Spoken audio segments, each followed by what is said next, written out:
Stamattina il corpo dell'escursionista 59enne residente sul Nevegal, di cui i familiari ne avevano denunciato la scomparsa. Il brockel di origine veneziana Luca Andriolo era scivolato in un canalone.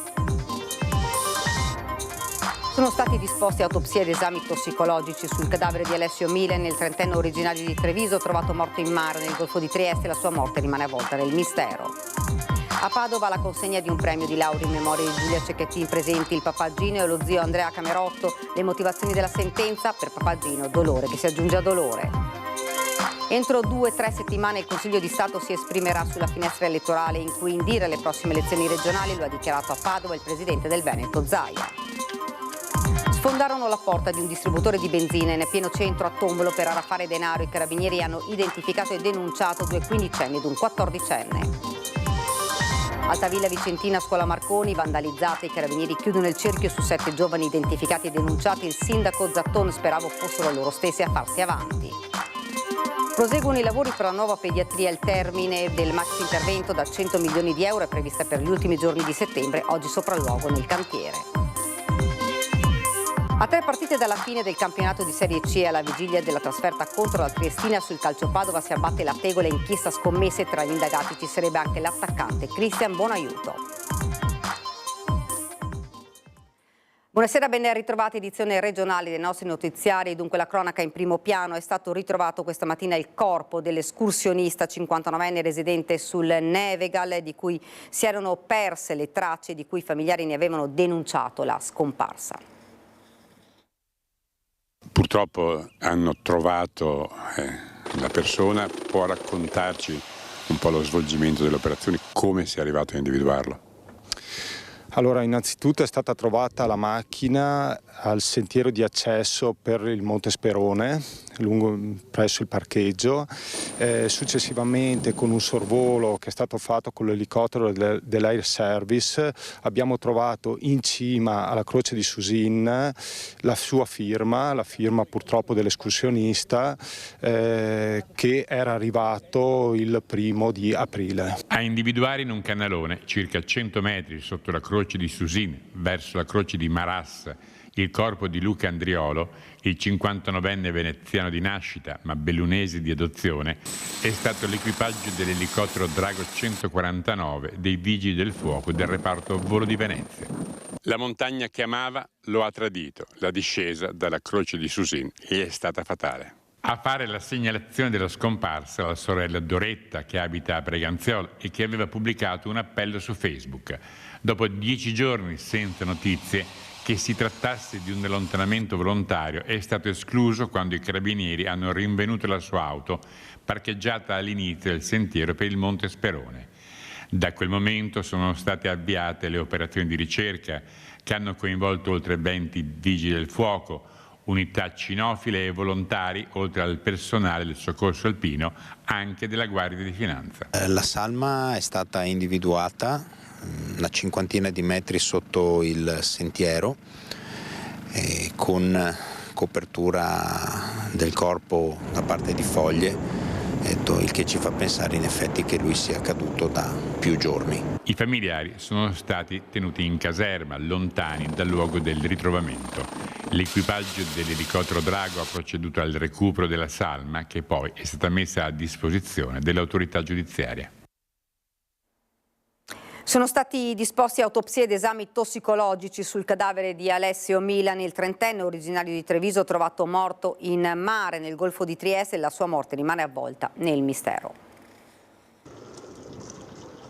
E del trevigiano Alessio Milen, il cadavere scoperto ieri mattina nelle acque a largo di Grignano, all'altezza di una boa che delimita la riserva marina protetta di Miramare. Il corpo, segnalato alle 7:30, è stato recuperato e identificato grazie al pronto intervento di una motovedetta dei Vigili del Fuoco, coadiuvata dagli uomini della Capitaneria di Porto. Le prime indagini affidate alla polizia non hanno però ancora permesso di chiarire esattamente le cause della morte. Non è stato riscontrato alcun segno di violenza e pare che il decesso risalga solo ad alcune ore prima del rinvenimento in mare. La polizia locale ha trovato l'auto di Alessio Milan all'altezza del bivio lungo Viale Miramare sulla costiera triestina. All'interno dell'Alfa Romeo Mito di colore nero sono state trovate e poi repertate dalla squadra mobile di Trieste sostanze stupefacenti e farmaci, a quanto filtra tranquillanti. Considerando tutto il quadro dei fatti, il pubblico ministero Federica Riolino ha disposto autopsia e test tossicologici per chiarire la dinamica della morte ed escludere l'intervento di terzi. La scomparsa del trentenne non era stata denunciata e al momento non sono stati trovati elementi chiari che facciano ricondurre la tragedia a un gesto volontario. Nessun biglietto né messaggi a familiari o amici. Resta quindi il mistero su quanto accaduto. Verranno scandagliati anche i dati dello smartphone rinvenuto dalle forze di polizia.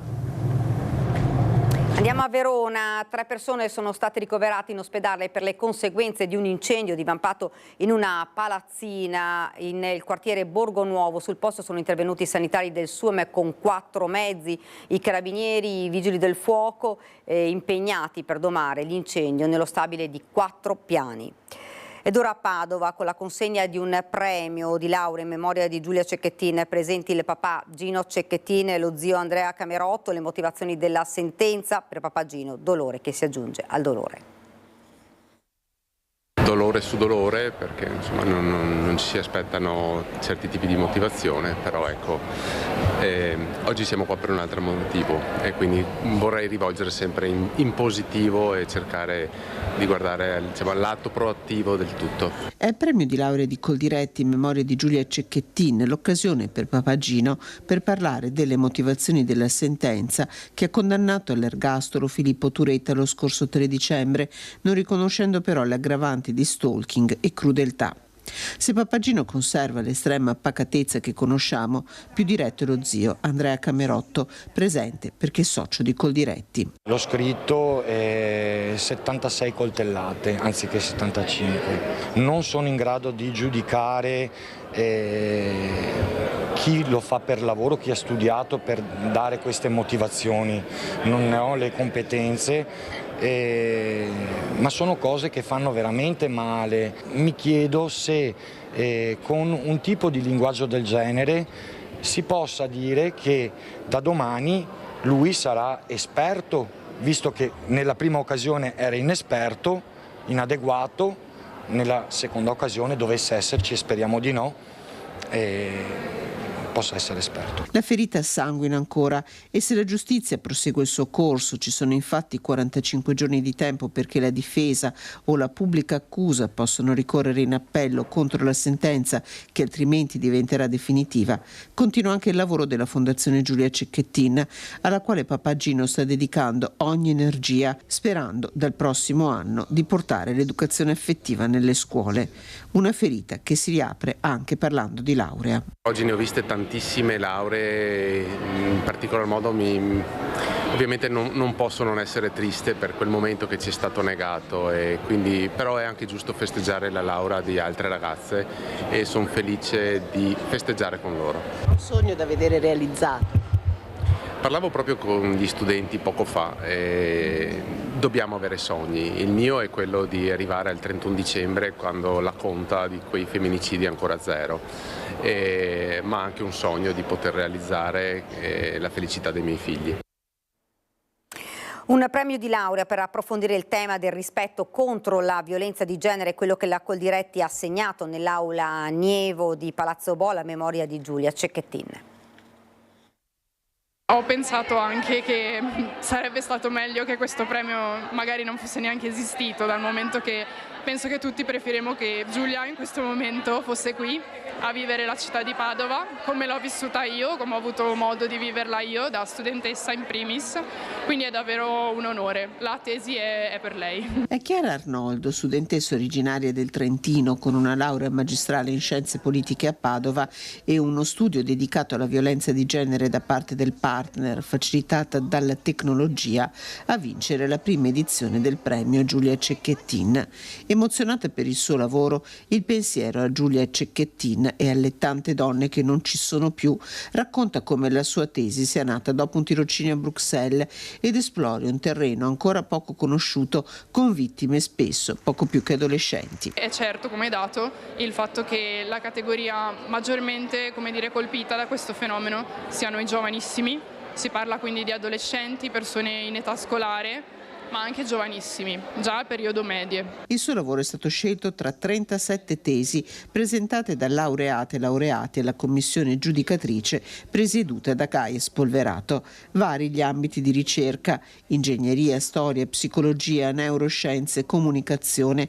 Un'iniziativa che col Diretti Veneto, attraverso la vendita di prodotti gentili di Campagna Amica, intende portare avanti. L'iniziativa porta un nome: Coltiviamo il rispetto. Perché? Perché siamo convinte che per portare più cultura, per portare più unione all'interno della società è assolutamente necessario vivere sotto la forma del rispetto. Padova è stato l'inizio di un percorso che passerà poi a Venezia ed è già stato assegnato per l'anno successivo a Verona, perché deve essere un testimone che attraversa tutto il Veneto e la nazione tutta.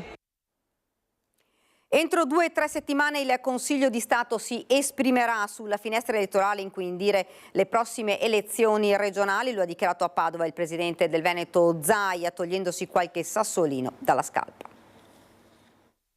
La legge regionale dice che le elezioni si convocano nella finestra primaverile, questa è la legge regionale.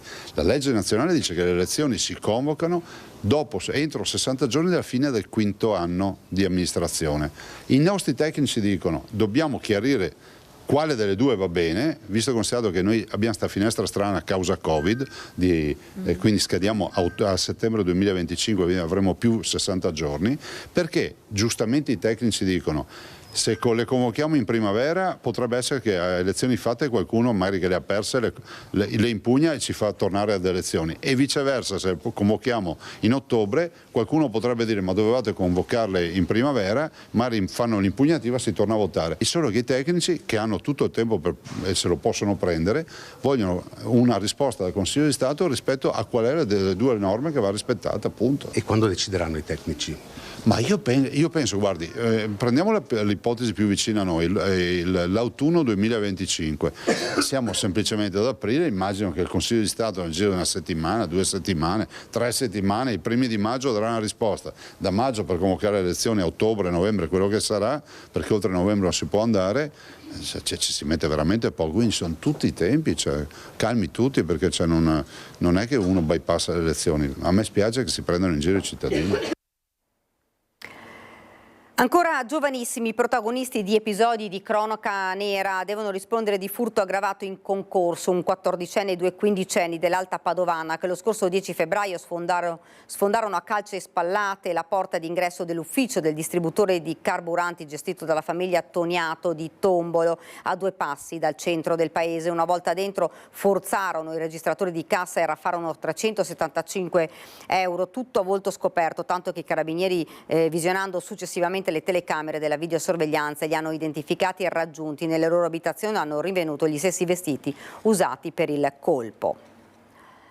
Ed ancora, individuati e denunciati in stato di libertà 7 minori ritenuti responsabili dei danneggiamenti e dell'imbrattamento delle aule e delle palestre della scuola secondaria di primo grado Marconi di Altavilla Vicentina. I militari dell'Arma hanno ricostruito la dinamica dei fatti, arrivando all'individuazione dei presunti autori dell'atto vandalico. Dei 7 giovani sono stati denunciati per il reato di invasioni di edifici, mentre gli altri 5 dovranno rispondere di danneggiamento aggravato, interruzione di pubblico servizio e invasione di edifici. Inoltre, per i 2 minori residenti nel comune di Sovizzo sarà avanzata la richiesta per l'adozione del divieto di ritorno nel comune di Altavilla Vicentina.